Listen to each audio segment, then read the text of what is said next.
karena saya sedikit tahu dengan keluarga dari Pak Pitu dan Ibu Naomi, makanya kenapa saya undang perdana ini Pak Pitu Bu Naomi. Ya, karena dari Pak Pitu Bu Naomi sendiri, saya bilang sekarang ini rohaninya luar biasa, ya. Jadi berkat, banyak proses Pak ya, Ya, banyak proses, sekali proses nih. banyak sekali proses yang Pak Pitu Bu Naomi lewati bersama anak-anak juga ya, Aca, Otniel, sampai pada saat ini. Ah, proses ini yang kita pengen tahu ya, proses dari bagaimana pertumbuhan rohani Pak Pitu bisa setia sama Tuhan, yang bikin saya sampai sekarang ini masih mengundang Pak Pitu Bu Naomi dan ingin bertanya.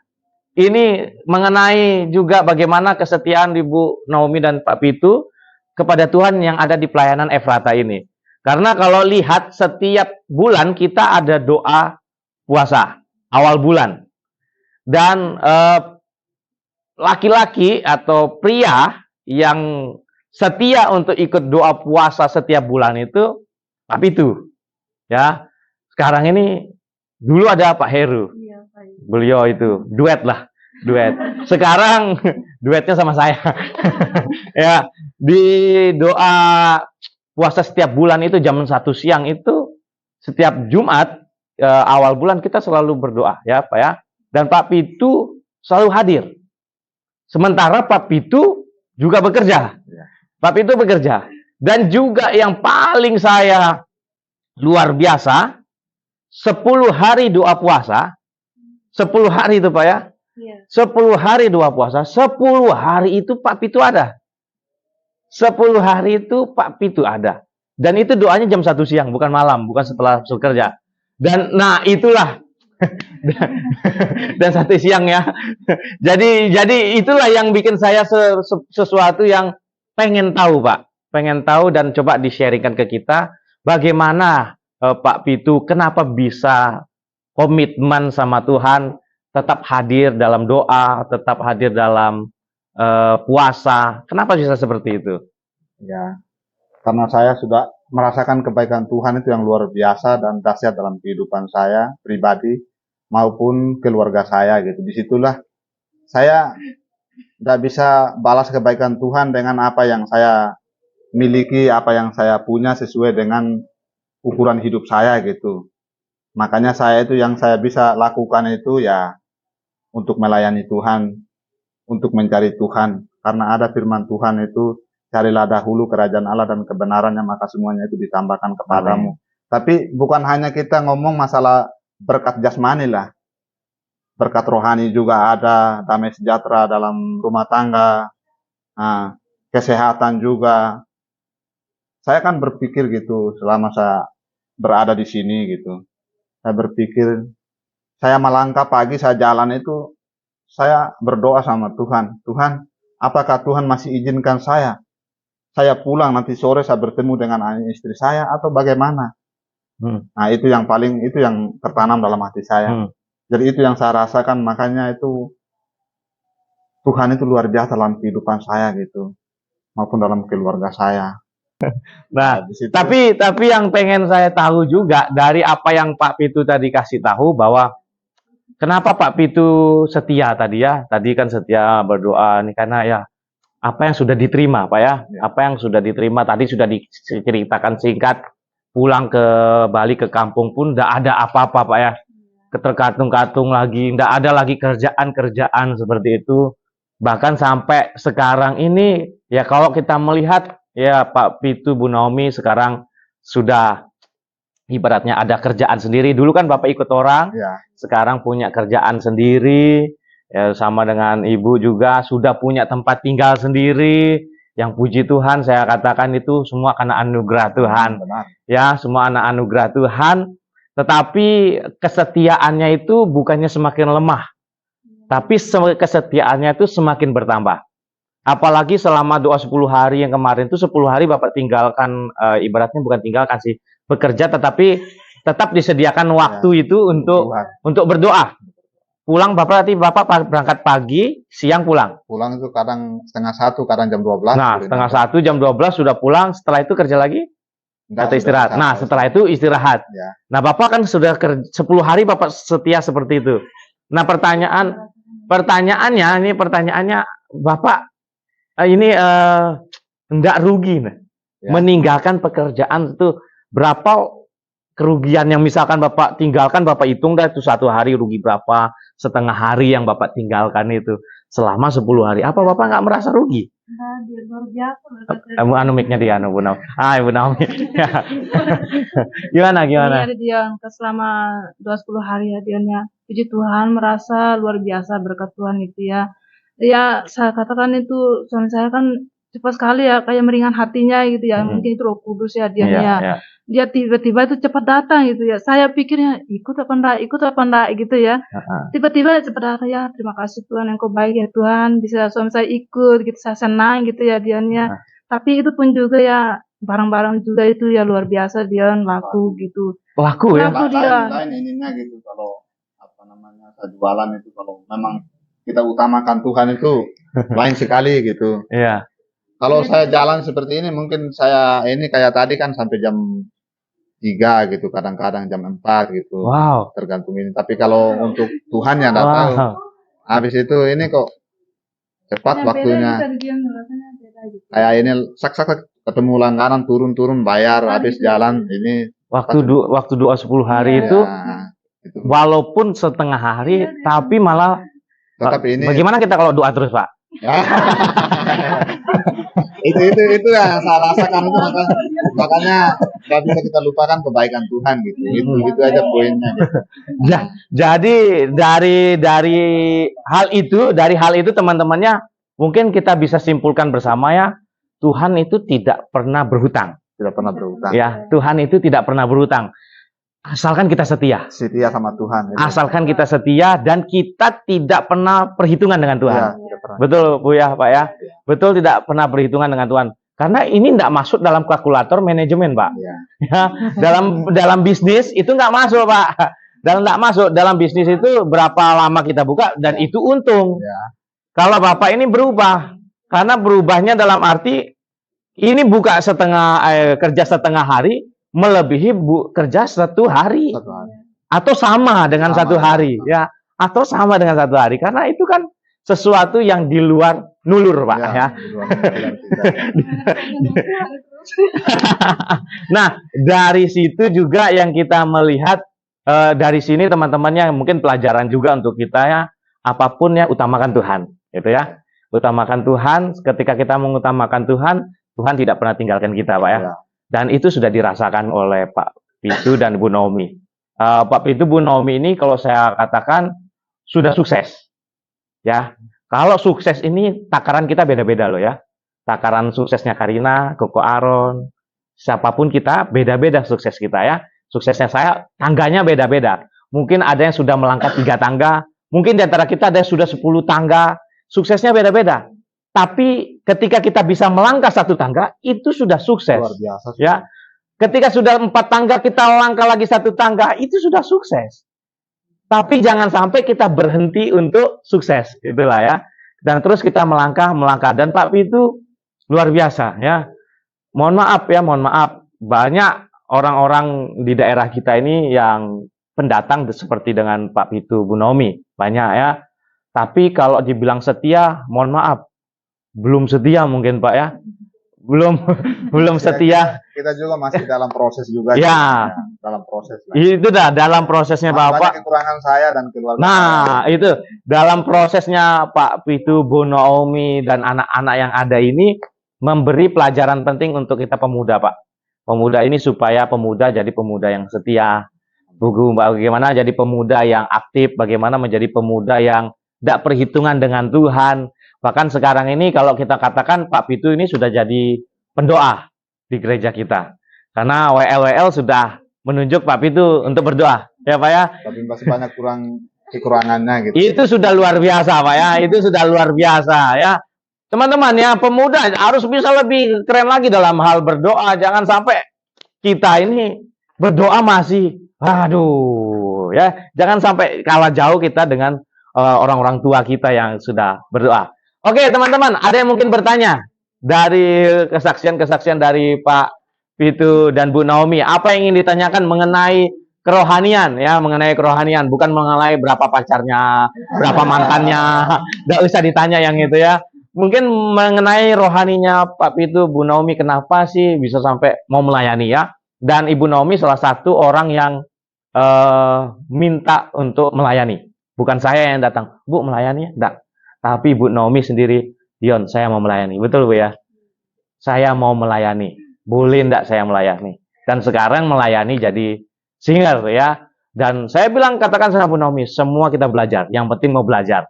Ya, yang penting mau belajar. Tina saja nyanyi terus dia. Ibu Naomi di Ibu Naomi saja di rumah itu nyanyi sampai yang lebih hafal anaknya daripada mamanya. Karena anaknya yang dengar terus ya. Jadi anaknya hafal, mamanya juga masih setengah-setengah. Tapi saya katakan sesuatu yang luar biasa karena tidak semua orang mau seperti itu. Nah, apalagi dengan Ibu Naomi dan Pak Pitu yang mau tetap setia di tempat ini. Teman-teman, sebelum saya yang bertanya, teman-teman dulu bertanya. Silakan Fer. Rekam dulu. Apa yang ingin ditanyakan? Pertama-tama buat Pak Pitu kan kehidupannya waktu kecil kan udah suram. Ya. Mamanya kan nggak tahu mau kemana. Mm-mm. Nggak tahu lah. Nggak ada orang tua, ya nggak ada. Meninggal mama saya gitu. Meninggal. Terus bapaknya Pak Pitu kan nikah lagi. Iya. Kan? Nah, apakah Pak Pitu merasa pas itu menyalahkan Tuhan gitu? Hidupku kayak gini banget, apa sih Tuhan kayak gitu, nggak jelas banget kayak gimana? Pokok intinya Pak Pitu menghina Tuhan lah. Kenapa sih hidupnya tuh kan dikasih kayak gini nggak kayak orang lain gitu? Oke, nangkap. Ada lagi? Atau satu dulu ya, atau satu dulu. Jadi mungkin saya simpulkan begini Pak ya. Jadi Perli nanya itu bagaimana Bapak pada waktu masih kecil ini kan sudah ibaratnya juga pergumulannya sudah tantangannya berat. Ibu meninggal, Bapak menikah lagi. Seperti itu kan. Kasih sayang orang tua pun kurang sekali dirasakan kasih sayang orang tua. Pernah enggak Bapak menyalahkan Tuhan pada masa-masa mungkin remaja atau sampai masa-masa memudahnya? Pernah Bapak menyesali dan menyalahkan Tuhan seperti itu? Kalau saya sih waktu di Sumba sana itu kalau menyalahkan Tuhan enggak, kan kita kan belum mengerti masalah ini karena kita juga dididik waktu sekolah minggu maupun kita ikut gereja gitu kan. Habis sekolah minggu ikut gereja, saya sama istri saya masih SD lah begitu. Kalau menyalahkan Tuhan sih bagi saya enggak sih. Tapi ketika saya remaja, saya sudah dewasa, pas di Sumbawa saya itu, di situ saya bilang menyalahkan Tuhan ya atau putus asa, iya saya rasakan seperti itu. Karena apa Pak? Karena itu dari kecil saya kan ya apa namanya, saya kan gimana ya, saya ikut Tuhan pasti yang walaupun mama saya udah nggak ada, nah bapak saya nikah lagi, berarti Tuhan Yesus itu jaminkan hidup saya gitu. Tahunya tetap gitu-gitu aja gitu hidup saya. Ada rencana saya sama begini yang saya bilang tadi itu, saya mau ditanya sama guru apa cita-citanya, begini cita-cita, tahunya gagal. Nah di situ sampai di Sumbawa saat lebih rasakan lagi penderitaan yang luar biasa gitu, gimana saya kelilingi Pulau Sumbawa ini kerja di tambak, kerjaan apa ya udah rasakan gitu. Boleh bilang kebanyakan pahitnya daripada manisnya gitu dalam kehidupan saya gitu. Itu pernah saya menyalahkan Tuhan atau putus asa, atau itu yang saya bilang tadi tuh waktu saya dari tambak itu ketemu Om Simon gitu pas ada persekutuan anak Sumba, kan saya sudah sempat ngomong tadi. Buat apa sih saya ikut ini gitu persekutuan, sedangkan Tuhan tuh tidak melihat saya apa yang saya rasakan. Nah, tiba-tiba itu ya minggu keduanya lagi datang, hari Rabunya lagi Om Simon langsung pegang tangan saya nggak ingat, coba ingat, mungkin apa namanya Roh Kudus itu mungkin tahan saya di situ, tanggal saya nggak usah kemana-mana ya, ayo sudah masuk, ada persekutuan anak Sumba ini gitu di Lempeh. Nah di situ saya mulai rasakan kebaikan Tuhan. Nah, kalau menyalahkan Tuhan, iya saya putus asa, iya pokoknya saya bilang saya sempat minum ngerokok saya dulu tuh paling rusak lah begitu. Oke, makasih Pak ya. Jadi Pel tadi sudah dijawab oleh Pak Pitu ya, bagian pernah juga menyalahkan Tuhan, ya pernah, karena Pak Pitu juga apa yang sedang kita kerjakan tidak pernah. Harusnya Tuhan itu menjamin hidup kita, ya. Karena ketika sudah Tuhan menjamin, harusnya kita di zonanya Tuhan nyaman. Tapi kenapa Tuhan tidak sesuai dengan apa yang kehendak kita, gitu kan, Pak ya? Tetapi disitulah karya Roh Kudus mungkin, Pak ya, menjamah Bapak, dan sampai saat ini Bapak tetap setia sama Tuhan. Dan terbukti Tuhan tidak pernah berhutang. Tapi pertanyaannya juga, Pak, apakah sekarang Bapak sudah betul-betul meyakini Yesus itu sudah bekerja terus dalam kehidupan Bapak? Ya, namanya manusia ya sama si butuh dukungan doa lah. Kalau meyakini, ya saya tidak bisa jawab lah, karena saya nanti kalau saya ngomong ini gitu, serba salah saya gitu. Tapi sekarang ini kan Bapak tidak pernah lagi menyalahkan Tuhan. Ya kalau menyalahkan Tuhan, saya bekerja itu saya serahkan sama Tuhan. Mau ada omset, mau ada untung itu saya pokoknya jalan aja, karena Tuhan itu sudah sediakan apa berkat saya hari ini gitu. Tinggal saya meraih aja. Kalau saya tidak jalan mungkin saya tidak bisa dapat. Itu aja prinsip saya gitu. Saya jalan aja gitu. Tapi menyalahkan Tuhan enggak sudah gitu. Jadi luar biasa ya, masa mudanya Pak Pitu juga masa muda yang berat ya untuk dijalani, karena dengan proses-proses yang ada, bahkan pernah juga menyalahkan Tuhan. Nah, seperti itu. Ada lagi mungkin, Peli mungkin masih? Skip dulu. Ada lagi yang lain?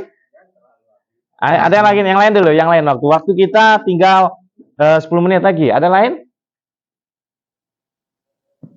Ayo, silakan kalau ada yang mau bertanya tentang hal-hal rohani, bagaimana kesetiaan, bagaimana tentang apa hal-hal yang rohani. Gimana? Ada? Kalau enggak ada, saya dulu yang tanya, gitu kan ya. Pak Pitu, ini kan Bapak ini di Efrata sudah cukup lama, Pak ya. Bapak di lama, dan kita di sini mayoritas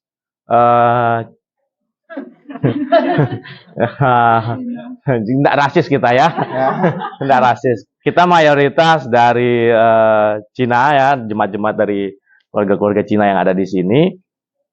Dan Bapak ini kan sama seperti saya lah ya. Ya kita agak berbeda dalam hal kulit ya gitu kan. Dan tapi bagaimana Bapak ketika ada di Efrata ndak minder Pak waktu awal-awal terus sampai saat ini, bagaimana Bapak yang Bapak rasakan di Efrata?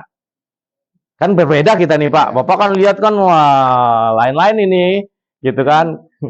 Bagaimana menurut Bapak? Awal Bapak datang ini boleh melihat, ada Bapak minder enggak, atau sampai hari ini bagaimana yang Bapak rasakan, atau bagaimana? Ya saya jujur aja ya, waktu awal-awal saya minder gitu.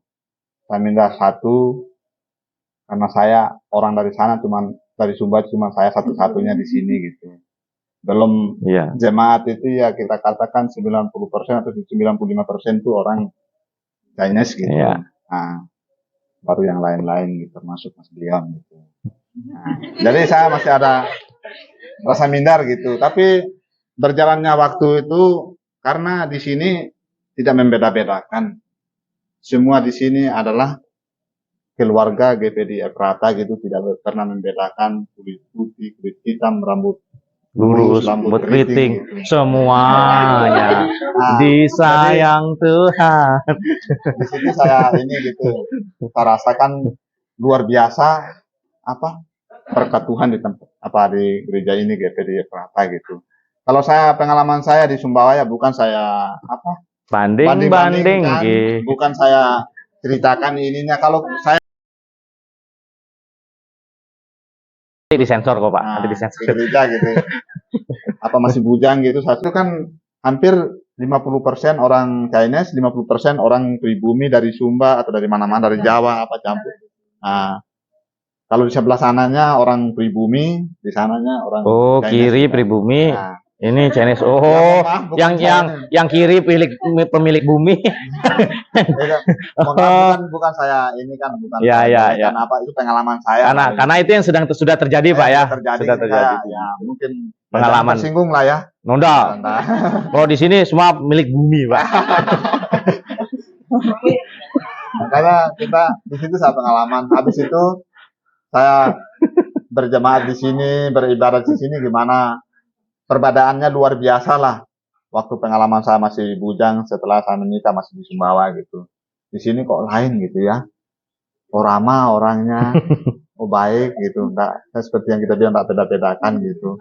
Nah, nggak membedakan antara miskin atau kaya, nggak punya Ya. atau gimana gitu. Nggak membedakan, kok luar biasa di sini. Makanya saya kan sempat 2019 mau pulang ke kampung gitu. Tapi ya itulah rencana saya gitu. Tapi kan itu bukan rencana Tuhan gitu. Iya. Nggak ada rencana kita mau beli tanah di situ, mau tinggal di situ, apalagi di situ nggak punya siapa-siapa, cuman saya aja sih sama keluarga di sana gitu, Ya. di tempat yang sekarang ini. Nggak mau pulang kampung kan, saya pas jualan roti kerupuk saya nabung, saya beli tanah di Sumba itu, tapi di dekat kantor kabupaten yang Mekar Baru sekarang ini, Kabupaten Sumba Barat Daya gitu. Saya beli tanah di situ. Saya rencana mau pulang sudah 2019. Saya tahunya pas akhir Desember itu kan jadi sudah saya beli tanah di situ. 2020 saya membangun apa di situ sampai sekarang lah itu. Tapi itu yang saya bilang tadi, intinya apa yang kita rencanakan itu pasti meleset. Ya. Tapi apa yang Tuhan rencanakan itu yang walaupun hari ini dan ini butuh proses, pasti akan indah pada waktunya. Amin. Ya, ada lagi mungkin teman-teman? Ada lagi? Atau saya mau bertanya ke Bu Naomi ya? Ke Naomi. Kita kepo dengan Bu Naomi ya, kita kepo dengan Bu Naomi. Karena Bu Naomi ini salah satu jemaat yang menyerahkan dirinya untuk melayani, ya, menyerahkan dirinya untuk melayani Tuhan, ya. Ini pemuda jadi pelajaran penting loh kita. Kita masih muda harus lebih powerful ya untuk melayani Tuhan. Jangan sampai kita ditarik-tarik begini ya. Nah, Bu Naomi, oke. Yang pertama pengen kita tahu kenapa Ibu Naomi mau melayani. Jadi singer itu. Gini ya dia, saya nggak tahu juga ya, kayak dalam hati saya kayak tergerak gitu ya. Pengen gitu ya melayani Tuhan. Ingat lagi, Tuhan Yesus kan sudah melayani kita ya, kita harus melayani juga sama Tuhan gitu. Pokoknya rindu sekali ya.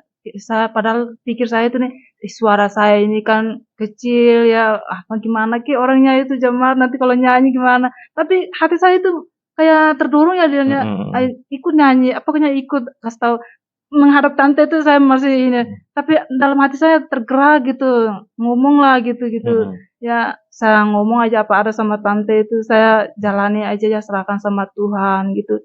Ya, pertama kali saya ikut singer itu adriannya, besok mau nyanyi gitu, malamnya itu suara saya sudah kayak orang itu ya, nggak ada hilang suara saya. Ya itulah karyanya iblis luar biasa. Itu makanya saya ini juga ya, terus tiba-tibanya pagi sampai suami saya di jalan, gimana mau nyanyi suaramu itu kok hilang timbul katanya. Nggak tahu, saya serahkan aja sama Tuhan itu, saya bilang gitu. Sampai menyanyi itu nggak tahu hari dia mau gimana ya, saya serahkan aja sama Tuhan. Biarlah Tuhan yang sempurnakan gitu. Amin.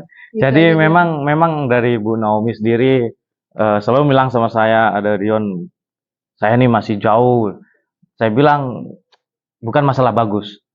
Yang kita cari di Efrata nih yang mau belajar. Yang mau belajar dan mau berusaha. Kalau cari bagus, enggak ada kita nih. Ya, semua kita dalam proses, semua belajar. Dan saya katakan sekarang ini ya suara Bu Naomi awal-awal mungkin masih bertahap lah, masih proses lah ya. Tapi sekarang ini sudah mulai untuk berani mengeluarkan suaranya, berani untuk latihan sendiri, berani untuk setia. Yang penting itu berani untuk setia melayani Tuhan. Nah, ternyata itu dorongan kuat, Ibu ya. Dorongan kuat, dan saya yakin bukan dorongan siapa-siapa, bukan karena Papi itu kan? Tapi memang karena dari Roh Kudus sendiri yang menggerakkan, Ibu ya, untuk mau melayani Tuhan, untuk mau memberikan yang terbaik. Karena sekali lagi Tuhan sudah melayani kita. Apa sekarang yang harus kita lakukan, gitu Bu ya? Apa yang sekarang kita harus lakukan? Nah, teman-teman, terakhir kalau ada yang mau bertanya. Mas Per lagi. Apa Mas Per? Oke, terakhir habis waktu kita terakhir ya. Buat Bu Naomi, bagi-bagi ya. Oke. Kapan Ibu Naomi percaya sama Tuhan? Oke, kapan ya? Oke, mungkin saya simpulkan gini. Ibu Naomi kan pernah dicerita waktu itu di rumah kan ada gimana susah lah kehidupan Ibu Naomi kan sampai Ibu Naomi kerja di luar. Saya jawab ya. Oke, gini mungkin saya simpulkan dulu, Ya, karena apa yang disampaikan tadi oleh Feli, kapan Ibu Naomi percaya kepada Tuhan? Mungkin percaya yang dimaksudkan ini adalah percaya yang memang betul-betul tertanam. Ya, tertanam sungguh-sungguh ya, Feli ya. Tertanam sungguh-sungguh untuk setia betul sama Tuhan, komitmen betul sama Tuhan. Karena tadi yang Feli sudah dengar bahwa Ibu kan dalam proses ini sampai bekerja, bagaimana keluar sana sini, berusaha untuk kehidupan. Nah, kapan di masa kapan Ibu betul-betul komitmen sama Tuhan? Ya, saat menikah, Dion. Saat menikah. Iya, saat menikah itu baru saya lebih sungguh-sungguh sama Tuhan, dan juga saya merasakan kalau berumah tangga itu berat gitu ya, Dion ya. Berat menghadapi suami, terus nanti kalau punya anak. Setelah saya melahirkan anak itu saya merasa kasih Tuhan itu luar biasa gitu. Jadi ya. Mulailah hati saya itu lebih sungguh-sungguh lagi sama Tuhan gitu. Berarti saat menikah itu disitulah baru betul-betul tertanam, Bu ya. Betul-betul tertanam, makanya ingin berjuang bersama dengan Tuhan, berjuang bersama dengan keluarga, gitu ya. Mas Per, ada lagi mungkin?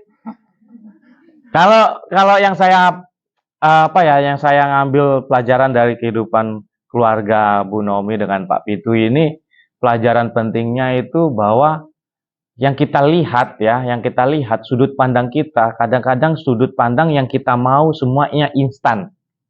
Betul ya? Semuanya maunya instan. Dan saya berpikir selama sudah bekerja di Alas, ya berapa tahun di sini, 6 tahun, 5 tahun ya? 6 tahun di sini. Nah, 6 tahun tinggal di pastori bersama dengan kita. Banyak hal, Pak ya, banyak hal, banyak tantangan, banyak masalah, banyak pergumulan yang dihadapi selama ini. Dan pada akhirnya bisa memiliki tempat sendiri. Ya, bisa memiliki tempat sendiri yang bagi saya luar biasa. Bagi saya luar biasa suksesnya, hebatnya Tuhan itu. Kemudian bisa punya pekerjaan mandiri. Nggak ikut orang. Ya, dulu masih ikut orang, sekarang punya kerjaan mandiri. Sudah punya pekerjaan mandiri, diberkati, bisa beli kendaraan sendiri yang baru lagi. Semua karena anugerah Tuhan. Semua karena anugerah Tuhan. Walaupun saya tahu, ya, kesetiaannya Pak Pitu dan Bu Naomi ini tantangannya berat. Menghadapi di kampung sana di kampung sana sendiri dia orang Kristen. Awal-awal suka diganggu-ganggu terus, Pak ya. Suka diganggu-ganggu sama tetangga kiri kanan. Sekarang akhirnya sudah bisa pelan-pelan untuk berbaur. Terus juga bagaimana tantangan keluarga ini, baik dari dalam itu dari keluarga intern sendiri yang merongrong ini ya, merongrong terus, mengoyak keluarga ini. Belum lagi dari sekitarnya, belum lagi godaan iman, ya. Pak Pitu nih saya bilang laki-laki yang setia, ya. Waduh, karena godaannya Pak Pitu ini luar biasa, keliling ini digoda juga ya. Loh, digoda. Bukan jualan ini Pak Pitu jualan, itu Pak Pitu digoda gitu kan. Digoda untuk mau beli barang. Digoda beli barang ya. Digoda beli barang. Tapi kesetiaannya luar biasa sebagai laki-laki. Dan yang saya cukup memang di awal tadi Pak Pitu katakan, setiap awal bekerja Pak Pitu selalu berdoa, apakah saya bisa pulang nanti, saya pergi ini, apakah saya bisa masih pulang ketemu keluarga, ya. Karena mungkin pernah papasan dengan Pak Pitu ketika bekerja. Pak Pitu ini kan bawa jualan snack ini di motor itu bisa, dari belakang itu seperti snack jalan sendiri, ya. Iya, karena kayak box jalan sendiri, karena nggak kelihatan orangnya. Kita baru tahu orangnya itu kalau sudah ternyalip, karena lebih tinggi boxnya daripada, dan itu bawa motor, Pak ya. Bawa motor, dan itu kalau ada angin itu goyangnya luar biasa, Pak ya. Ada angin, belum lagi kalau ada mobil ngebut, belum ada pusuk, jalan rusak, dan itu tantangannya luar biasa, Pak ya. Dan tapi apa yang sudah dikerjakan itu sudah berapa lama, Pak, kerja yang mandiri ini? Mandiri itu sekitar 2 tahun. Sudah 2 tahun. Sudah 2 tahun. Awal. 2022 awal. Sudah 2 tahun Bapak bekerja secara mandiri, dan puji Tuhan, Tuhan kasih hasil yang terbaik. Ya, Tuhan kasih buah yang terbaik, bahkan Tuhan kasih sesuatu yang di luar apa yang Bapak dan Ibu pikirkan. Dan semuanya Tuhan kasih, ya, semuanya Tuhan kasih. Dan yang paling penting dalam kehidupan kita, teman-temannya, pelajaran yang penting dari sini, teman-teman ambil dari kehidupan Ibu Naomi dan Pak Pitu, setia sama Tuhan. Ya, Pak Pitu ini sudah dan Ibu Naomi sudah kasih sesuatu gambaran yang nyata. Kalau kita masih pemuda tempat ini masih bertanya, setia itu ada jaminannya enggak? Kalau masih bertanya, oh berarti kita belum kenal Tuhan kita. Karena jaminan setia kita adalah Tuhan. Kalau Tuhan jaminannya, ikutin arusnya Tuhan. Betul ya? Seperti apa tadi sampaikan Pak Pitu. Kita maunya begini, mana Tuhan ini? Betul Pak ya? Tapi kalau sudah Tuhan yang punya buat cara, Tuhan yang bekerja, kita enggak tahu. Apakah Om Tante pernah kenal Pak Pitu sebelumnya? Oh, enggak kenal. Enggak kenal sama sekali. Ketika ketemu Om Tante berpikir, Ibu ikut dah tinggal di Pastori gitu Pak ya. Ikut bersama dengan kita tinggal di Pastori. Enggak kenal siapa sih Pak Pitu, siapa Bu Naomi, enggak kenal. Tapi sampai hari ini ada di Alas, bahkan bekerja anak-anak sampai sudah sekolah, Aca sudah SMP ya, dan Otniel sudah apa kamu ya? Ya, semua itu karena anugerah Tuhan. Jadi teman-teman, ukuran kita itu jangan pakai ukuran dunia. Ukuran yang kita pakai adalah ukurannya Tuhan. Setuju ya? Ukurannya Tuhan. Ukurannya Tuhan itu apa? Rencananya Tuhan. Ya, ukurannya Tuhan itu rencananya Tuhan. Kalau kita ikut rencananya Tuhan, kita bisa bersyukur. Tapi kalau kita gak ikut rencananya Tuhan, dan kita pakai rencananya kita, dan kita akan jatuhnya seperti Bapak tadi bilang, apa pertanyaan Perli? Kita pernah menyalahkan Tuhan. Kita pernah kecewa sama Tuhan. Dan sekali lagi teman-teman, melayani Tuhan, yuk melayani Tuhan. Karena Tuhan lebih dahulu melayani, Bu ya. Ibu Naomi saja mau belajar loh. Kita? Halo? Halo? Anak muda, Efrata. Halo, belajar dong ya. Ibu Naomi saja mau loh, tergerak loh. Karena Roh Kudus yang menggerakkan ya. Karena Roh Kudus yang menggerakkan, semua karena anugerah Tuhan. Kita akan akhiri, sebelum kita akhiri, kita baca satu ayat dulu. Dalam Lukas 16 ayat yang ke-10. Lukas 16 ayat yang ke-10, kita baca sama-sama teman-temannya. Lukas 16 ayat yang ke-10.